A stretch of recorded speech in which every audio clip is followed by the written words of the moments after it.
بسم اللہ الرحمن الرحیم۔ السلام علیکم۔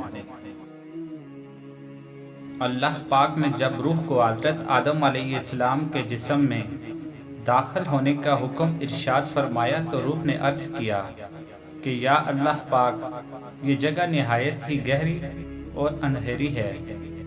3 بار حکم الہی ہوا اور تینوں بار روح نے یہی عرض کی تو اللہ پاک نے فرمایا نہ چاہتے ہوئے داخل ہو رہی ہے تو پھر نکلنے میں بھی بہت سخت تکلیف ہوگی۔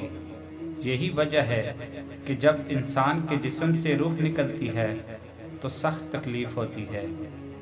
تفسیری نعیمی میں ہے کہ بعض روایات میں ہے تب نور مصطفیٰ صلی اللہ علیہ وسلم سے وہ مبارک قلب یعنی وجود جگمگا دیا گیا، یعنی وہ نور پیشانی آدم علیہ السلام میں امانت رکھا گیا اور پھر وہ روح آہستہ آہستہ داخل ہونے لگی۔